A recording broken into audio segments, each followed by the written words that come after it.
la describimos masculino o femenino, de edad aparente similar a la referida como cronológica o mayor o menor a la referida como cronológica. Hay patologías que como la depresión, que los pacientes se ven ya como muy avejentados, o algunas patologías crónicas como la esquizofrenia.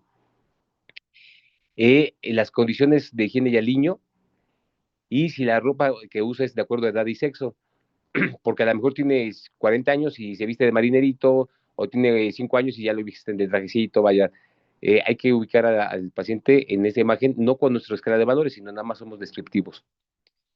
Si tiene buenas condiciones de higiene o aliño, o hay exageradas condiciones de aliño, como en la manía o en algunos trastornos de personalidad, las personas, perdón, de personas se ven como excesivamente arreglados. Entonces, estos datos son importantes. Esto es de la imagen. La actitud tiene que ver ya un poco más con funciones mentales. Esto nada más es como una descripción de lo que estamos revisando nosotros. Para nosotros poder hablar del examen mental, tenemos que visualizarlo como por puertas. La primera puerta que tenemos que tener abierta es la conciencia. Por definición, conciencia es conocimiento simultáneo de uno mismo en relación al exterior en una unidad de tiempo. La conciencia no es sinónimo de estado de alerta. El estado de alerta para los neurólogos, lo mejor es 15, vaya un riesgo de 15, pero para nosotros sería como el 90% de la conciencia, porque aunque esté alerta, tenemos que evaluar la calidad de la conciencia. ¿A qué me refiero? Hay personas que tienen, de repente están desorientadas, de repente están normales, ahí están en alerta todo el tiempo, pero no tienen una calidad de conciencia. Entonces, esa calidad de conciencia es como el 10%. Conciencia cero es cuando están muertos.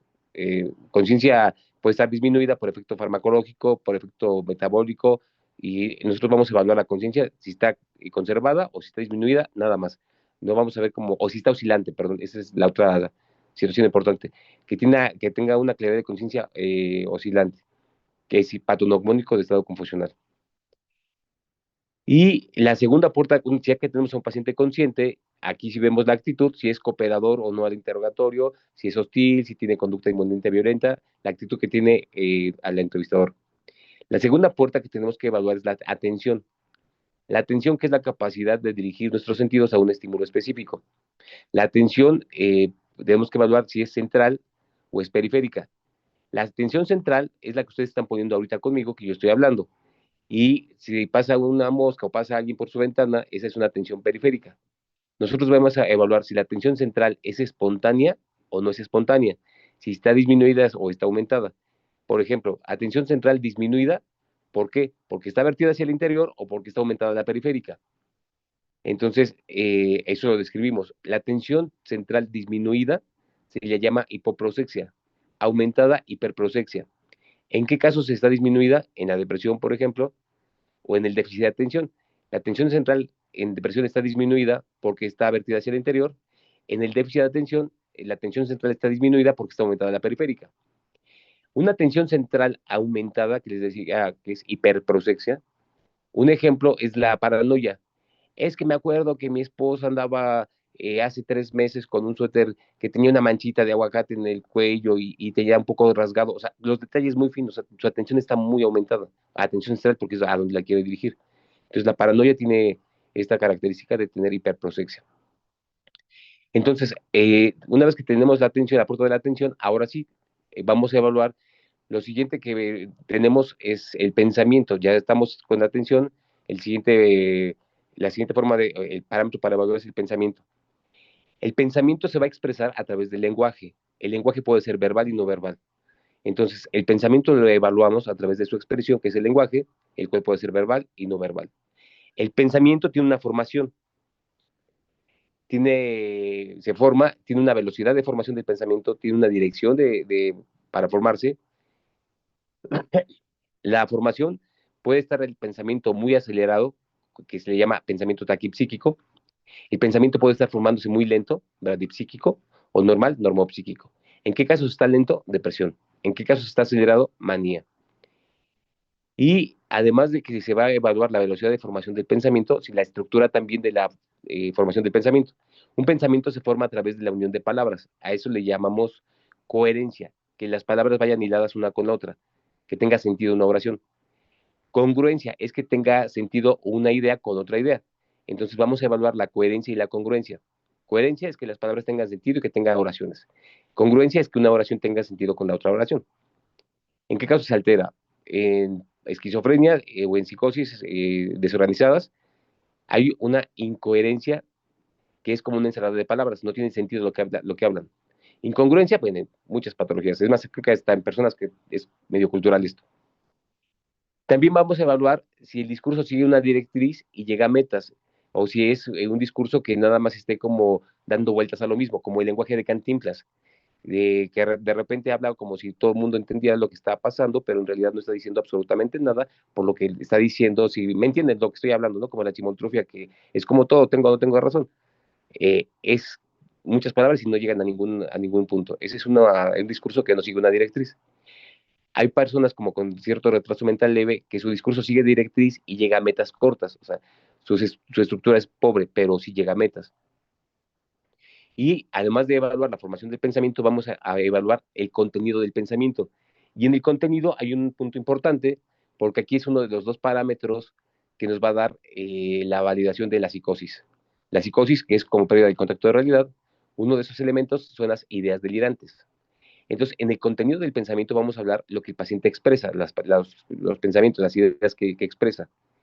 Y aquí algo grave, les digo, son las ideas delirantes, que tiene cuatro características. Una idea delirante es falsa, parte de un hecho real, es irreductible a la lógica y se defiende con obstinación. Les voy a mandar también un resumen de esto, no se angustien, doctores, para que me pongan atención y más que vayan a anotar. Entonces, eso es una idea delirante y nos va a determinar si el paciente está con pérdida del contacto de realidad. Ejemplo, ¿saben qué? Es que llegué al consultorio hoy, había unos judiciales afuera y yo creo que están esperándome porque vinieron pacientes de Júpiter y se robaron mi recetario y están traficando con drogas. Evidentemente es una idea falsa, es una idea delirante. Entonces, cómo puedo corroborar las otras características de la idea delirante y reducir la lógica? Ustedes me dicen, oye doctor, pero creo que en Júpiter ni hay vida, o sea, no es posible que alguien venga hasta acá. No, no, sí, es un hecho, ya a mí me consta que son de Júpiter, o sea, lo defiendo con obstinación, es irreductible a la lógica y se vive como real.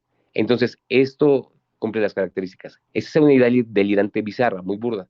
Hay ideas delirantes que son más estructuradas, como si yo les dijera, ¿saben qué? Miren, es que tuve pacientes de Tepito y de Iztapalapa y de repente cuando se fueron no me di cuenta y desapareció mi recetario. Entonces hay un cargo de judiciales y yo estoy seguro que vienen por mí porque estos se fueron a traficar con mi recetario y yo tengo un problema ahora encima, ¿no? Y ustedes se quedan así como, híjoles, creo que sí tiene, o sea, puede ser cierta esa historia. ¿Cómo le puedo hacer para saber si es delirante o no? Empiezan a cuestionarme a mí, a confrontarme, se llama confrontación.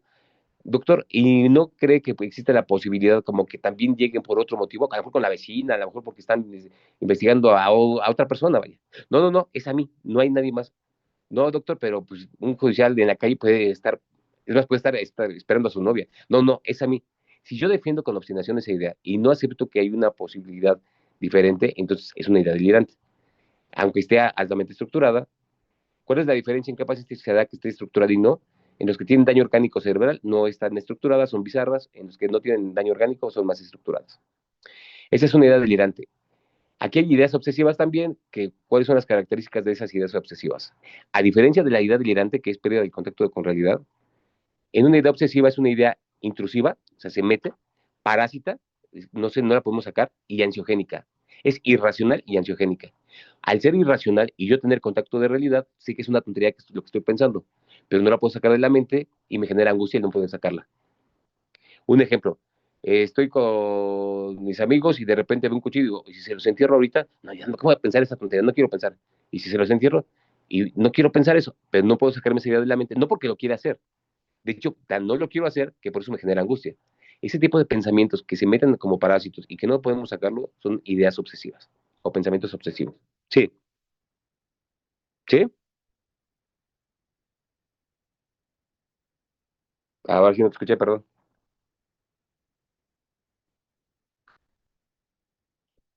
A ver, otra vez porque no escuché, doctora.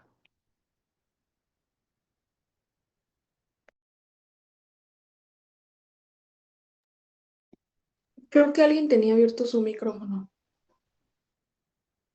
Ah, ok, no, no hay problema.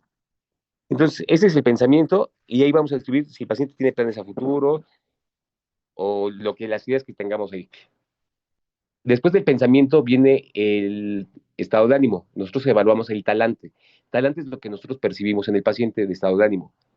El talante nada más hay tres opciones. Un estado de ánimo normal, que es un talante eutímico, un talante disminuido, hipotímico, depresión, un talante aumentado, hipertímico, un ánimo expandido, muy felices. Y además del talante, después del afecto, del estado de ánimo, vamos a ver la sensopercepción. Aquí en la sensopercepción vamos a ver si hay alucinaciones o no hay alucinaciones. Pueden ser visuales o auditivas. ¿Qué es una alucinación? Percepción de un objeto sin estímulo que lo genere, sin juicio de realidad. Alucinosis. Percepción de un objeto sin estímulo que lo genere, con juicio de realidad. ¿Cuál es la diferencia? De repente les digo, ¿saben qué, doctores? Estoy viendo duendes en mi escritorio, ya no voy a fumar esas cosas porque cada que fumo veo duendes. O sea, sí alucino, pero estoy enjuiciando de manera adecuada. O sea, estoy consciente que estoy alucinando. Esa es una alucinosis. Alucinación que dijera, ¿saben qué? Estoy viendo duendes y son reales. O sea, estoy convencido que estoy viendo duendes. Esa es una alucinación. Ilusión, distorsión de un objeto asociado a una carga emocional. Creo que ahí va mi esposa. No, no es mi esposa, era alguien diferente. Esa es una ilusión. Entonces, ese es el otro punto que nos va a determinar psicosis, a las alucinaciones junto con las ideas delirantes o ideas delirantes. Después de la sensopercepción, vamos a describir nosotros memoria, que para más fácil le pongo de hechos recientes o de hechos antiguos. Memoria de fijación o de evocación. Patologías que afectan la memoria de fijación, demencias. De evocación, algunas amnesias. La orientación. La orientación, se los pongo barato, nada más hacia adentro y hacia afuera. Autopsíquica y alopsíquica. Hacia adentro, quién soy, hacia afuera, dónde estoy. ¿Dónde entra la ficha? ¿Hacia afuera o hacia adentro? ¿Cómo? En- Cuando hablo de fecha, ¿en qué fecha estamos? ¿Qué estoy hablando? ¿De orientación autopsíquica o la psíquica? La Auto, segunda. así es. Entonces, hablando de orientación, otras funciones mentales de integración superior, como el análisis, síntesis, abstracción, cálculo, es sencillo. Por ejemplo, cálculo, regla de los 7. 100 menos 7, 93. Menos 7 y así 4 o 5 veces. Para evaluar también la abstracción, se le pregunta, a ver, ¿usted qué entiende con el refrán pájaro que se duerme? Camarón que se duerme se lo lleva la corriente. Perdón, estaba confundiendo yo. Entonces ya nos da la explicación. Y la abstracción, por ejemplo, podemos ver también en qué se parece un árbol y una hormiga. Son seres vivos, ok. Entonces, ese tipo de preguntas se hace para evaluar otras funciones mentales de integración superior. Se llaman funciones mentales de integración superior porque están en la corteza, no porque haya superior e inferior. No existen las funciones mentales de integración inferior. Entonces, es porque son corticales. Después viene el juicio. En el juicio vamos a evaluar la interpretación de realidad, la adaptación a la realidad y el contacto de realidad. ¿Cómo interpreto las cosas? Por ejemplo, llego a clases y digo, no, es que todo el mundo está juzgándome. Pero no hay bronca, soy el maestro, se aguantan. O sea, estoy interpretando de manera errónea, pero me adapto y soy funcional, o sea, tengo contacto de realidad.